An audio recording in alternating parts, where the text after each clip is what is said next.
right, folks, hello and welcome to Nostalgia Trap. My name is David Parsons. I'm ready to go if you are. Very excited to share this conversation. Part one of a two-part conversation with Yasmin Nair, one of my favorite people to talk to, and honestly, one of the only people I could tackle this subject with. We wanted to talk about death in the age of COVID and what that means and how it's changing our attitudes, but Yasmin has put up a number of really amazing posts in the last year, sort of considering this subject from a number of angles. And, the personal angle is an intense one as well. I don't think I've shared much about this on Nostalgia Trap because I find it a little tricky to talk about. But in January of this year, I lost one of my best friends from all the way back from high school for 25 years, Dave Creek, who was killed in an accident. It made the news. I actually heard about it on the news before I even heard about it from anyone else. And was someone who was a somewhat public figure because he was an animator at Bob's Burgers. But I knew Dave as someone who I went to high school with and went to college with, and he was the first person for me that connected with me on a different level. I mean, he was my best friend through those eras, and his death is something that I admit on this in this conversation with Yasmin, it's not something I've really dealt with. I don't think. I think I can be honest enough to say I don't know what it means to deal with this level of loss, and all of it happening during the COVID moment. I mean, his accident happened in January when it was the height of the deaths here in the United States, at least. I think 97,000 other people died of COVID during that month. It's been weird, and Yasmin has lost a few close friends as well, and we get into that in these episodes. But we wanted to sort of contextualize that and try to think about, how the pandemic moment has shifted and maybe not shifted, maybe just revealed attitudes about death on both sides of the political spectrum that are really important to interrogate because it's disturbing. So this is a kind of adventurous episode, and I think as the conversation progresses into part two, we go a little bit deeper into what we think a lot of this means. So this was a somewhat intimate conversation, and I appreciate Yasmin talking with me about this stuff because it is personal, it is hard, it is weird to talk about on a microphone in some ways.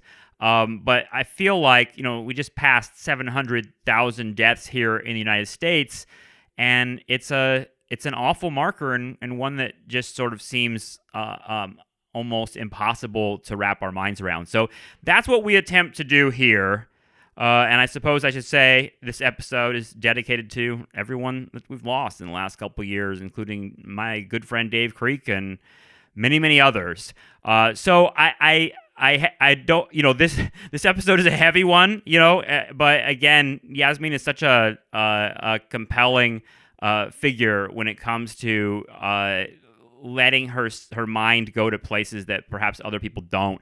And that's what I appreciate about talking with her, is I don't feel like I have to toe any particular company line, and we can go to places that we might not go otherwise. So all that is just to say, I hope you enjoy our attempts to grasp this perhaps ungraspable thing called death. And if you want to listen to part two of the conversation, that is for subscribers at patreon.com/nostalgiatrap. Thanks so much to all the people who support the show and subscribe. We really appreciate it. And without further ado, here is me and Yasmin Nair on death in the age of COVID. All right, Yasmin, you emailed me a couple weeks ago and suggested that we talk about death, and I couldn't have been more excited to not only tackle that subject on this show, but to tackle it with you. You've written a number of pieces that I think touch on a few of the different shades of experience of COVID in the last couple years. But it's a broad subject, obviously. So I'm wondering where we even begin. I mean, part of it to me is a term we talk about a lot on this podcast is like necropolitics, or just like the idea of death politics. But God, it's freaky to watch. I think COVID unfold in the way that it has. And I feel like we're at a place now, I don't know if you feel the same thing, where it's like, even if you just point out death, it's like, that's just not where we're at with that. We don't need to recognize that. I mean, what was it? A couple weeks ago, they had that display in Washington, D.C. with 670,000. And it's like, no one gave a fuck about that. People don't want to hear it. It's kind of incredible. And it makes me think a lot of things, a lot about like AIDS in the 80s and what those deaths were like, etc. But it's kind of overwhelming to watch, isn't it? It is. And I think, the 670,000, is also, I think, a massive undercount as well. Yeah. I think when I said that on Twitter, someone popped up to say it's probably more like closer to 2 million. I suspect even more than that. I suspect we'll only have a sense of the actual numbers of deaths from COVID. And that's just, the deaths that we can say are from, infections leading to hospitalizations, leading to deaths, right? If that sequence has actually been tracked, and then, perhaps then we can say, oh, yes, these are deaths by COVID. So, but I think there are any number of deaths. First of all, I think even those sequentially tracked, deaths have not been tabulated. And these are just Americans too, right? Like we're just talking about. Exactly. Right. Right. Yeah. So worldwide, the numbers are going to be astronomical. I'm originally from India, and death is a thing there. It just happens. I recall, I was just thinking about this morning, I recall as I can't remember, 16 or 17, and I was learning how to drive, and we were going to get the car, and we were walking somewhere, and there was actually a dead body. I know this is going to sound like the stereotypical story of Calcutta, which is the city where I grew up, right? Mm-hmm. Exactly. Oh, Calcutta, right? Exactly. But there was a dead body, and I was told to just keep moving. And I said, but there's a dead body. Keep moving. And then when we came back from my lesson, the body wasn't there, but there was this sort of, splosh of blood. And that was my first dead body I'd ever seen. Mm-hmm. And I think that rigor mortis had already set in. And what I noticed was how large the body seemed. And I think that's what rigor mortis does, right? Stiffens. So anyway, I guess my point, the point I'm trying to make is that, there are countries like India, yes, where massive numbers of people die, drop like flies on a regular basis with no counting or care. And so in a country like that, especially now with a government like Narendra Modi's, the sort of cruelty towards people and their deaths. And also, as you know, right, millions of people quote unquote migrated, which is to say they walked tens of thousands of miles from urban cities where they were kicked out, right? Overnight by Modi, who gave them, I think, something like 8 hours notice and said, you've got to leave. So because they had nowhere to go, everything, the lockdown came down so quickly that the poorest people literally were walking tens of thousands of miles back to their rural homes.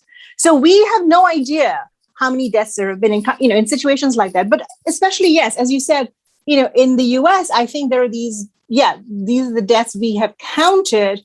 But I know for a fact that even sometime in, November, we know now, right? Like November, December, even, there were deaths from COVID. But a lot of them, I live on the South Side, and there are a lot of people who are, for various reasons, housebound, either because of disabilities, poverty.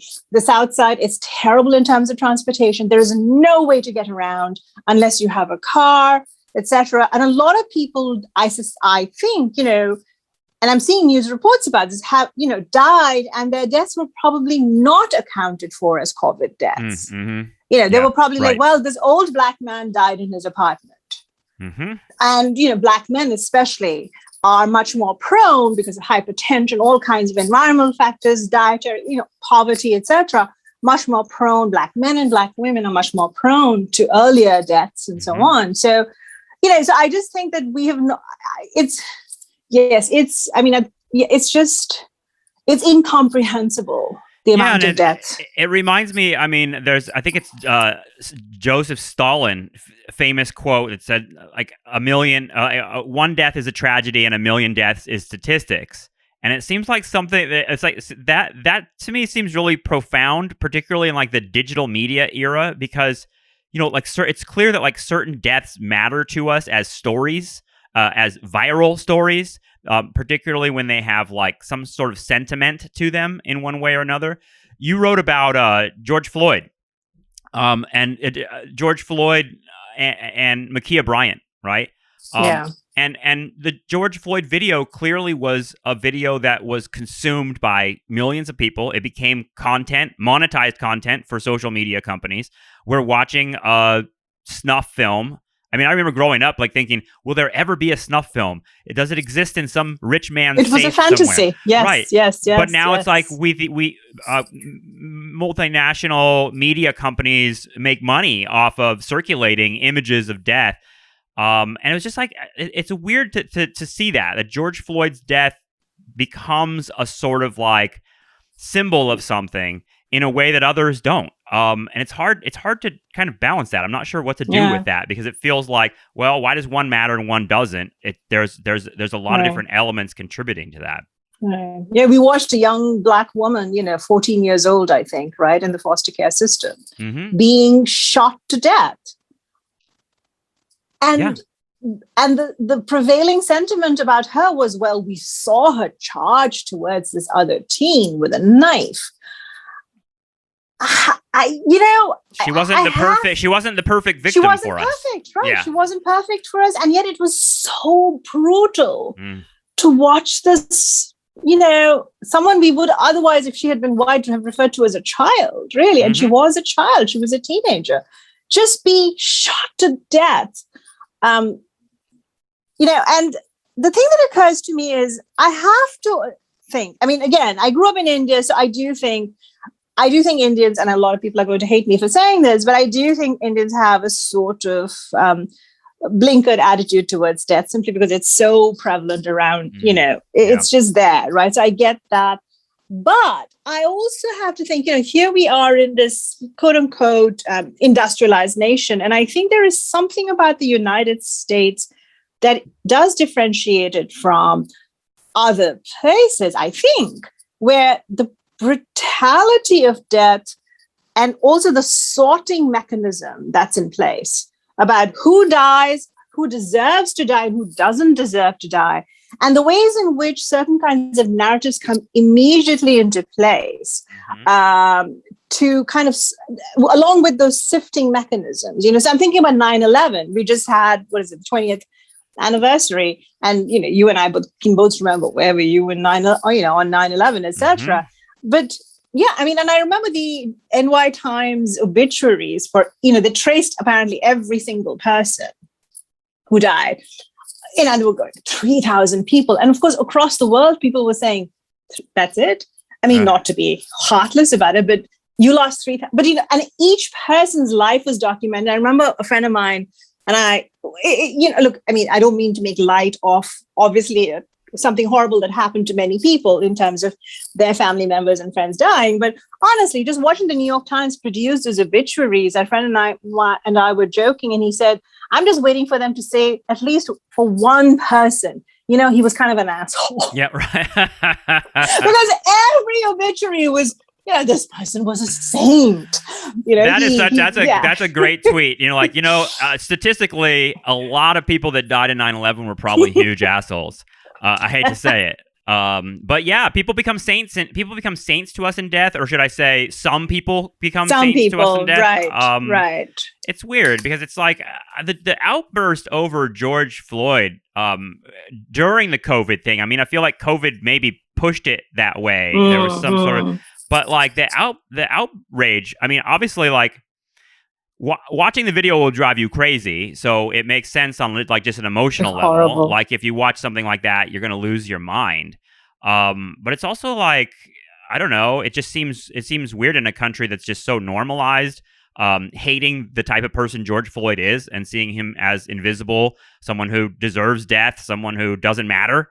all of a sudden, like, to see his picture like everywhere and paintings and murals and all these, like, I don't know, the MSNBC, like, holding their hand over their heart. And I'm like, you don't give a fuck. Like, you never gave a fuck about this guy. Like, this guy, like, there are millions of George Floyds walking around right now that you would spit on if you pass them on the street. So, like, what is this about? And it was weird in the context of, literally Black Lives Matter, right? It's like, sort of like, the death is on the surface. But even as we're, like, kind of moving through COVID and just the bodies stacking up, it feels like we're not really facing, I don't know, the kind of how dirty it all is, if that makes sense. Like that sorting mechanism that you're talking about is a sorting mechanism that feels like it exists on the macro level in terms of, like, you know, media companies and things like that and politics, but also, like, ourselves, you know, we all sort of enact this sort of, like, caring about some death and not caring about others. And that seems, I don't know, it seems like a pretty key part of understanding people's political values. I'm not sure if that makes sense. I think so. And I think it has to do with, on the quotidian level, how Americans live, which is to say, there's something about, I don't mean to be quite so vague. I mean, we know what those some things are, right? Like, structurally, we live in ways that allow us to not only ignore death, and then to create it as a spectacle when it's convenient. So I'm thinking about, you know, that whole memorial thing, right? 600 plus. And, you know, the waves of little white flags or whatever those things are, those markers. But the ways in which we are able to think about mass numbers like D-Day or, you know, COVID deaths when it's convenient, but we cannot see the incredible inequalities and the disappearances of bodies around us. And I, again, you know, not to keep I keep returning to when I came to America, you know, it's like a movie, right? Coming to America. What's the great song? Not Kraftwerk, the British band, Coming to America. Anyway, we can play that as a tune. I'll remember which song it is. It's one of my Supertramp. I'm imagining you. There you go. I'm imagining you with your suitcases on, coming to Ellis Island, staring at the Statue of Liberty. I'm like, oh, there she is. Right. It was so much more prosaic, right? I was a grad student and I was in this dorm.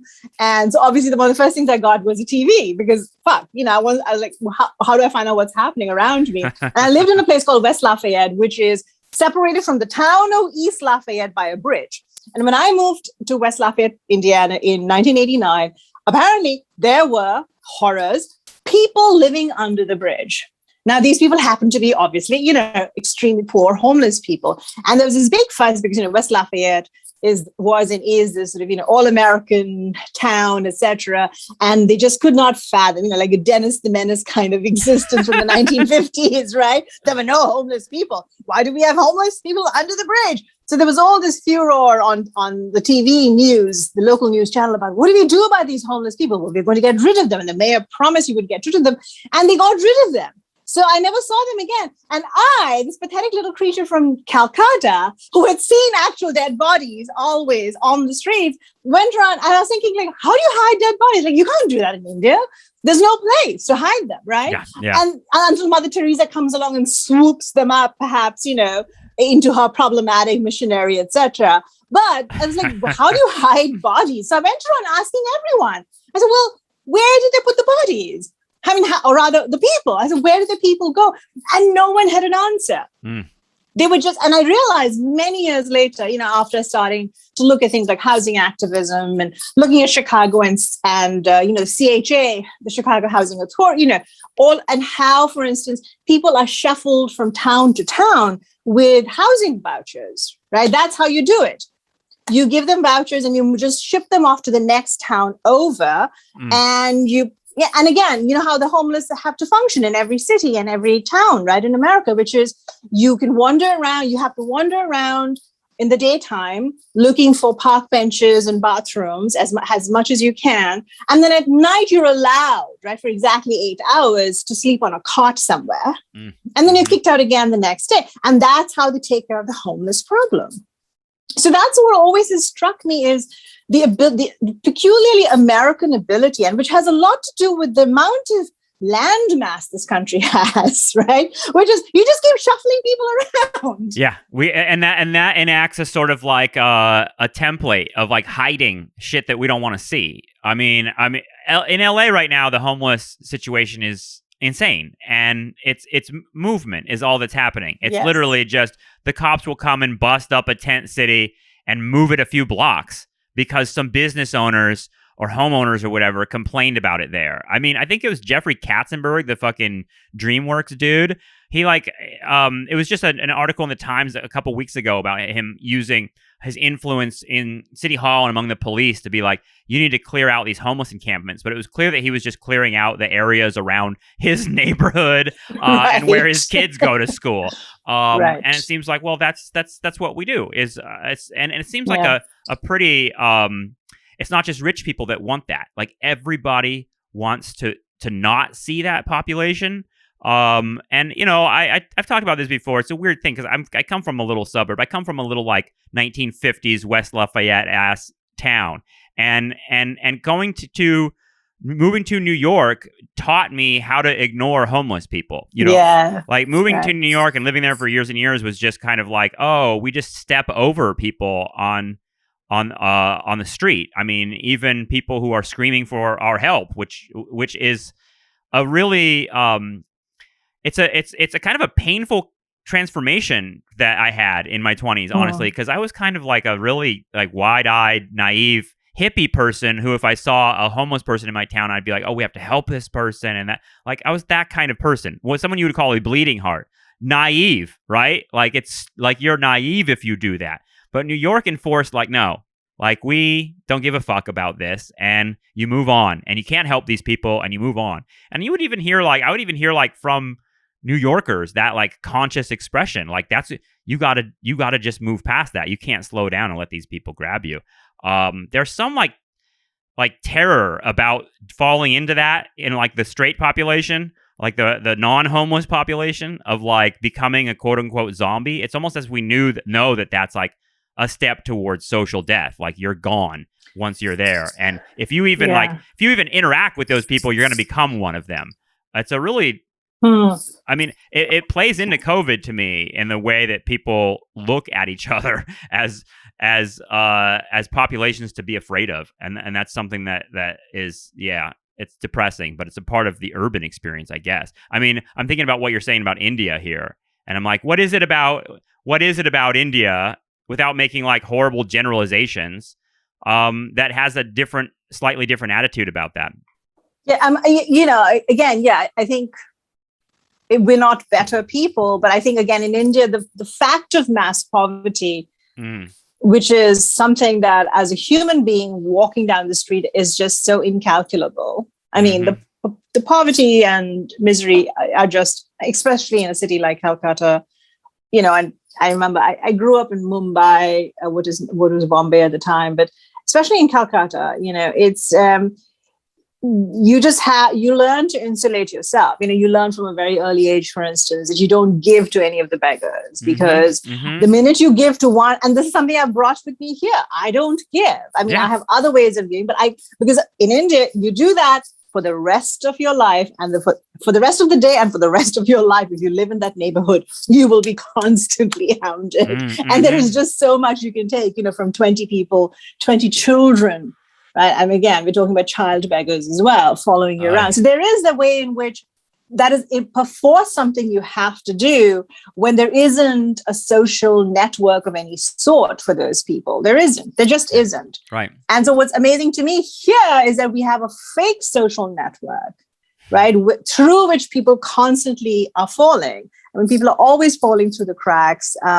You chip your tooth. I woke up last night with a pain in my chest. It was, I'm embarrassed to say, I think a touch of indigestion. But I honestly was thinking, motherfuck, I can't go to the fucking emergency room, not during COVID. Not only because I might get infected, but because they won't take me. They can't take me.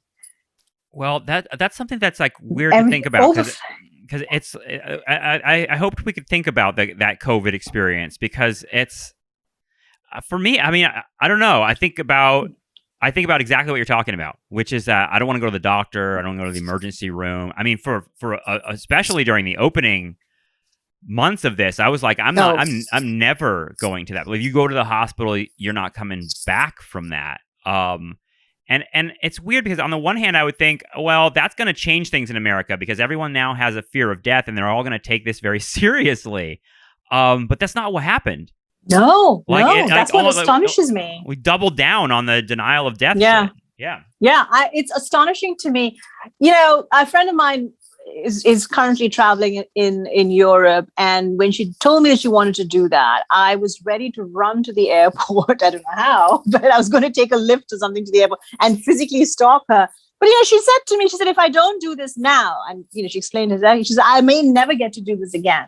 So I understand why a lot of people have reached a point where they say, there are things that I've always wanted to do and I can't do them and I don't know when I can. And I think this notion of risk has taken on a different meaning. Yeah.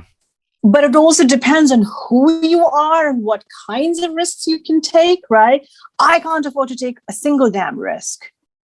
I can't because I have no insurance at all, right? So I can't afford, my friend is not well off necessarily, but and she knows, this is not at all, a jab against her or anything, but as a white American with a certain, not particularly rich, not particularly well off, but has a certain social, support system at least behind her, she could manage, if something were to happen, right? But it's all about variable amounts of risk that people can take. And I'm sure there are people who are worse off than I am. I mean, I have an apartment, I'm fine in many ways.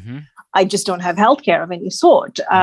So it's the question around death and risk, right? What does it do to us as humans? And if you'll allow me this slight, flight, no pun intended, I was watching ravens. I was watching a couple of ravens today. I was actually watching one raven who was standing on the edge of the lake and he just spent some time looking at the lake. And I thought, this raven is amazing. He's just standing there and he's like, good morning, I'm going to look at the lake, right? But the thing that struck me, and we've talked about animals before, right? The thing that strikes me about the animal kingdom, and especially spiders, spiders, you destroy their webs and they fucking return the next day. Ravens are in many ways the same way. And the thing that strikes me about the animal world is that it is completely about death, right? Animals live with the reality of death. Not just these motherfucking two-legged idiots walking around with guns, right? That's bad enough. But within themselves, there's always the prospect of death. There's always, an animal, a bigger animal waiting to eat you, for instance. And the thing that struck me, because I love ravens, I really do. I love ravens and I love spiders. The thing about them is they're so fucking fearless about death, right? They're just like, I'm going to sit here and enjoy the lake. I don't care. Maybe there's someone waiting with a gun or, there's a predator of some sort. And the way they treat death among themselves, right? When there's a dead raven, for instance, some animals gather, apparently elephants do, but ravens are like, yeah, okay, you're dead. We're moving on. Right? Like we have to continue our day. And there's no fear. And I was wrong. I guess I'm sort of meandering a little bit, but I was trying to think today, this morning, I was thinking about death. And I was thinking how scared we have to be. And wouldn't it be amazing if we lived in a world where I could say, I'm okay if I get infected. Or I'm okay maybe if I die. Death to me. The funny thing is, I'm not afraid of death. I really am not. I'm like, okay, I could die tomorrow if air conditioner hits me on the head, whatever. A plane crashing. You gotta be. I mean, how are you going to live if you're thinking about that all the time? Yeah. But I'm afraid of the process of starting that movement towards death. That's what I'm afraid of. I'm afraid of if I get infected. I feel like just even I've had various issues over the years, and people have always said if you just go to the ER. You might have to wait a bit, but they'll take care of you. And I'm like, but that is such a horrible experience. It's so dehumanizing. I had a friend who broke his foot so badly that the bone was sticking out of his foot. Oh, Christ. It was crappy. It was he was made to stand in the ER room. he was made to stand and wait. With a broken leg. With a broken foot. Yes, exactly. For 8 hours, he had to no one would figure out, no one could give him a seat, nothing. That's what I fear. I mean, yes. the degradation, humiliation. The degradation. Yeah. Exactly. Like, I don't want to die in a system that I hate.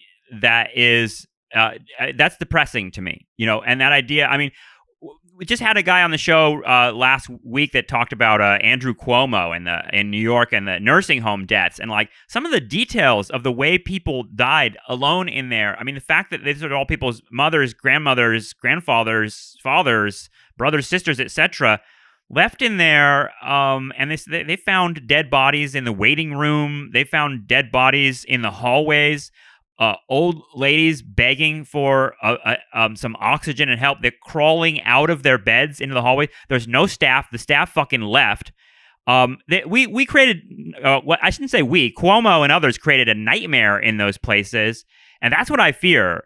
Like, on the one hand, I'm like, I don't want to be that. Like, I don't want to be in those places where they lock us in and I don't matter anymore and we're all dead. That's what happened to the people in the Superdome and Katrina. Like, the lesson for me of Katrina was like, the government will go tell you to fucking wait on a freeway somewhere and tell you buses are going to pick you up and you're going to fucking sit out there for days and they're not going to help you. That idea is horrifying to me, but it also reinforces this notion that exactly what you're saying with the homeless people. You shove them in a prison somewhere. I mean, and prisons are probably the right place for us to think here in terms of, another space where people that don't matter go. And anything that happens to them there is almost their fault. The fact that we did this to the older people, like the people we supposedly like care about the most, like, I mean, would we do this to kids? I mean, now I think like we would do this to kids. I think we would do this to anybody. We would. Yes. We would. I mean, and again, the hypocrisy, that is so enraging to me. The thing I will say about, India is that at least people aren't hypocritical about it. Right? People are like, look, they're fuck them, we are a bit hypocritical. And I've written about this. Indians are very hypocritical about how they treat the old. The elderly in many places in India are, because there's no system of elder care, assisted living, etc., unless you're fairly well off. So for most old people, it's once you're past a certain stage, it's actually, even if you're really wealthy, it's a pretty miserable existence. That's a whole other story. But that being said, I mean, I think that what the whole Cuomo thing, I'm really glad, because I really do want to listen to that episode, because that's enraged me for so long, because the only reason people even paid attention to the nursing home deaths is because of the sexual harassment scandal. Because it became a way for them to, in some ways, amplify, right? That, and which is not to say that was not a terrible thing that happened, all those women over the years, but it was so bizarre because no one really cared about the nursing home deaths, except to make the case even stronger in terms of getting him out of office. Yeah, it's like the guy's a mass murderer and he's up to his women's staff. And I'm like, well, yeah, I mean, those things would probably go together to me. Like, he's a monster in all ways. And there's something weird about him going away. And I think it would be a tragedy if the legacy of Cuomo in the wider American imagination is that he handled COVID pretty well until he messed up and sexually harassed his staff and then had to resign. Because it's very much like Bill Clinton, getting roasted for a blowjob when he killed a million Iraqis with sanctions throughout the 90s. It's sort of an imbalance. And something really scary about that to me. He caused all those deaths, and also with welfare reform, he made things much more difficult for masses of women, right? Forcing them, in fact, as I recall, it was the Clintons, not the Bushes, but the Clintons who brought in the marital requirement, right? You had to stay in your marriage for welfare, etc. So he really amplified the misery of women who were forced to stay in terrible, often physically abusive situations. So there's death and then there's physical abuse, what he pushed women into. But hey, he got a blowjob for a Mhm. 21-year-old. Mhm. That is apparently the worst thing that has happened. And And we ruined a young woman's life for that as well. That's a whole other story. But, oh yeah, I I mean, think it back was, on that moment. I mean, I haven't watched that yeah. documentary, but I think back on that and like all the late night hosts and everything. I'm like, Jesus, man, like just and Clinton fucking never. I mean, there's a clip of him like recently where the journalist is saying like, did you ever apologize to Monica Lewinsky? And he's like shocked that the journalist would even ask him that. He's like, why the fuck would I apologize to her? And it's like, Jesus, dude. And that's what I'm getting at is like the kind of like his attitude towards Monica Lewinsky is sort of like reflective of the larger shittiness of this person. And there's a lot of crime and death associated with that. Yeah, we get them with, we get these guys with the sex stuff. And it seems like maybe that's an indication of what people care about and want to hear about more than, I mean, you're more shocked that the public is more shocked by the blowjob than they are by, did you know that he enforced economic sanctions on Iraq that resulted in the deaths of hundreds of thousands? Again, not something that's really registers. That to me is pretty profound. I mean, there are global elements of that as well, I know. Right. No, there are definitely global elements. And there's also a way in which local communities, right? So there are people in Hyde Park, for instance, who might live, as I do, 2 or 3 blocks away from those people who are actually suffering and about to die. But somehow we've blocked that out of our consciousness. There's a way in which the local is also rendered as distant as the global. You know, for the global, you could give them an excuse saying, well, most Americans aren't even taught to think about the rest of the world as the world, etc.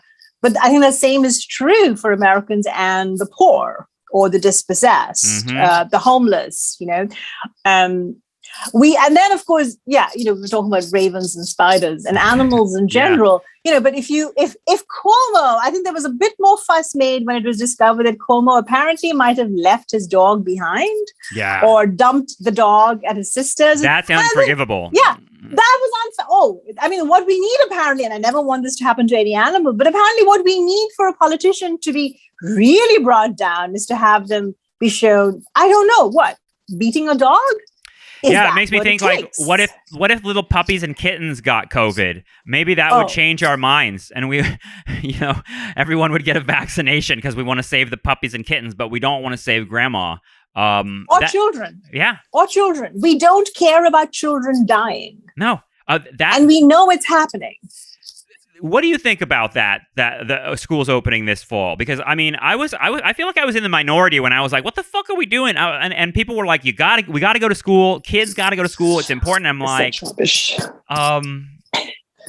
because I mean, you hear the left, right? Like the left, even De Blasio was making this argument when he was not closing the schools on March 15th, March 16th. He still hadn't closed the schools, and like everyone else was shutting down. And De Blasio was like still saying, "It's the flu, it's the flu, it's the flu." And his whole thing was, you know, I'm a progressive.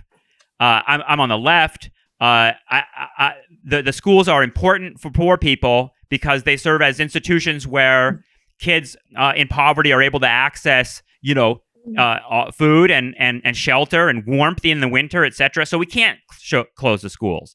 And I thought that was a kind of like admission of total fucking failure to me. Exactly. Right? Thank you. It was. I mean, I remember when there were these food drives here in Chicago, in Hyde Park, and people were saying, yes, we're going to, you know, now the schools have closed and children can't access meals, a bunch of us are going to create these meal distribution, you know, spots. And so local restaurants were donating meals. And I said, I'm glad that's happening, but it's really fucked up. Like, what are you going to do after COVID, right? Like, can you sit with yourself and the fact that you are in a community where so many children go hungry on a daily basis, and apparently only school, which is a fucking prison institution for most of them. If you're a child of color in this city at least, your school's bound to be underfunded. Your labs don't work. You're using old textbooks, all the rest of it. You know, you don't have sports equipment, etc. But oh yes, you know, we give you that one warmed over shitty casserole every day. And you have to get harassed by cops on the way to school to get it. Exactly. Yeah. So you're absolutely right. I think the way you phrase it is exactly it. That can we admit that this in fact is not a success, but it's a complete failure. And right now, I have quite a few friends who are teachers at universities and in CPS, and they're being made to put their lives at risk. Every day I see someone on my feed saying, okay, great, another one of my students just tested positive. Oh, yeah, dude, I teach at college, and I have not gone in person yet, even though we're supposed to be in person, in part because my chair sort of signaled to us that, you should probably just do Zoom, because the school didn't set up its vaccination protocols in time. They said, we'll have all our vaccination protocols in place by October 30th. The class started August 27th. And yeah, they have this system where they're like, we're going to let you know which students are unvaccinated and which students have COVID in your class, and through an app. We've contracted with an app, and then we get notice that the app doesn't work, and I'm like, well, I'm not doing this. I'm just not doing this. And it is a death thing. I mean, I don't think of my own death necessarily. I'm vaccinated, I feel like I'm healthy, etc. At the same time, it's just I have family members. I have children around me. It's not just about me. And I think that probably that's the number one lesson of COVID, is that there is no solidarity among humanity, certainly among Americans, to address or even try to prevent death. It's so weird because on TV, it's so sentimental. We have such these all our stories are about how much we care about death. And it's look around, man. Nobody gives a fuck. I mean, the right has just risen up to be just absolutely disgusting during this. But those fucking MAGA troglodytes that are have the signs that say I'd rather be dead than take the vaccine. I'm at least they're being honest. That's really how they feel.